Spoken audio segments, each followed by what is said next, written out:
Hi friends, I have a really fun thrift store upcycle for you today. This is a cute kitchen sign that would hold your recipe books or recipe cards or tablet. This is what it looked like when I bought it at the thrift store.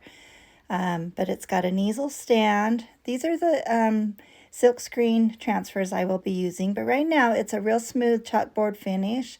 And so I'm going to really rough it up and sand it and make it rough, and plus get most of that writing off. Somebody wrote on it with I guess a permanent pen or something, I don't know.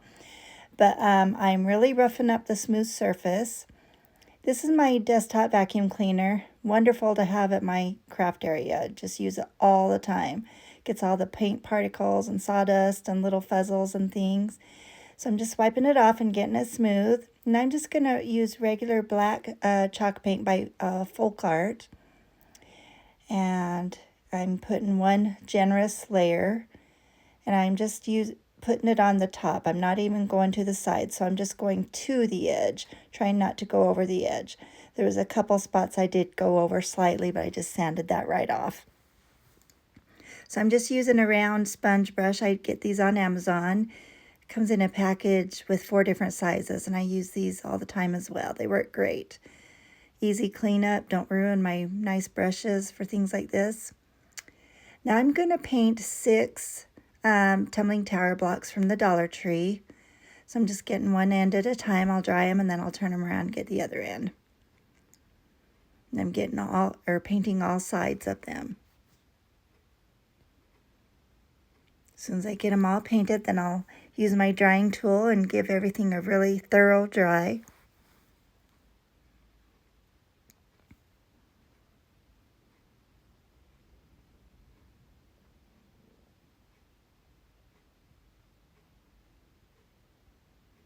So I painted everything and thoroughly dried them. And I'm just putting on a finer grit sandpaper on and just smoothing out that surface. I'm not really sanding a lot of the paint off. I just wanted it really smooth. And then I am sanding the edges of 3 of the blocks. The other 3 won't show, so I didn't bother with those. But I only get 2 edges here, but off camera, I think I realized I needed the other edges too. So again, I'm using my little vacuum cleaner. So nice to have here. I use it all the time, like I said. So I'm just getting a paper towel and wiping off any other paint dust that is still on there. These are some silk screen transfers that I got on Amazon. They're all kitchen themed. The middle one is set aside. It said, "The kitchen is the heart of the home." But this one says, "Come gather in our kitchen." And I'm just using an old fuzz cloth that I had from Chalkator a long time ago. But these stencils I got on Amazon. So I'm just using the top part and I'm centering them in my board. And there's a little bit that says, I can't remember what it says, "Sit long, laugh much." I'll have to read it later when I could see it. I don't have it handy in front of me. But I'm not getting that part. I will use that later in the project. So I'm just getting...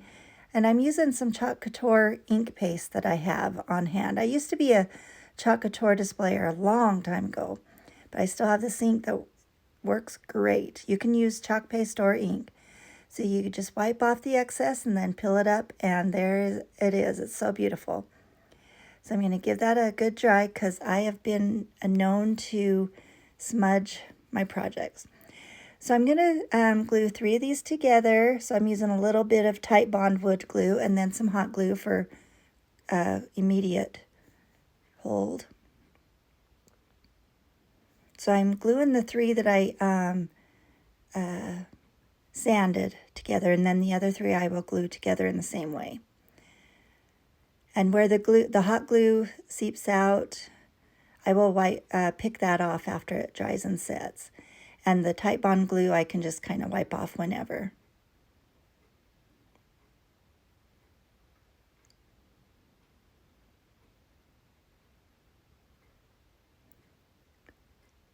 So there I'm picking off the hot glue and sanding it smooth where it was a couple spots that kind of dried funny.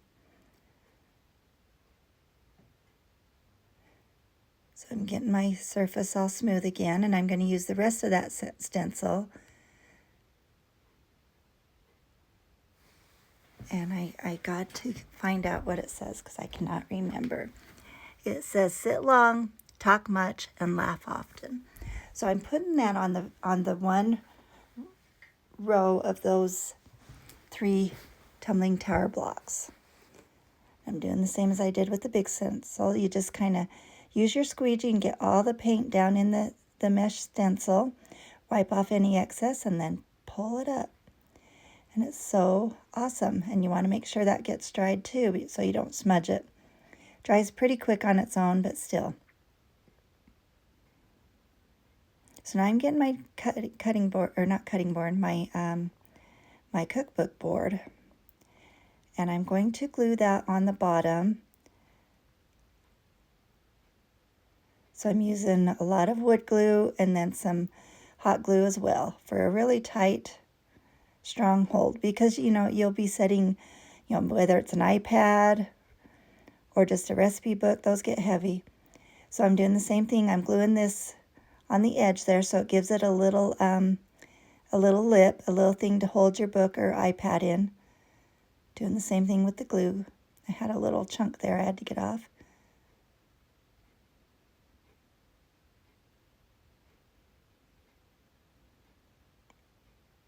And I'm just pressing that down and sealing it in. And the glue does squeeze out on the bottom. But I wait for it to set. I've just found that it's easier to pick off when it's dry and set.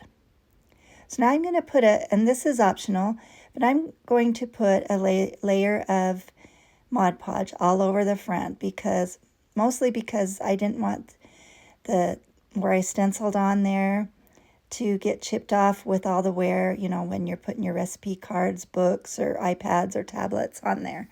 I didn't want it to get scruffed up. So I'm just putting a layer of this on as a protective layer. So things, if they get banged around in your kitchen, it is pretty much protected.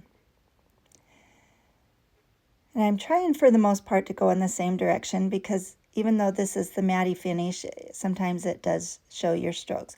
But it turned out wonderfully. It was super quick and easy. I didn't embellish a lot. I just kept it simple.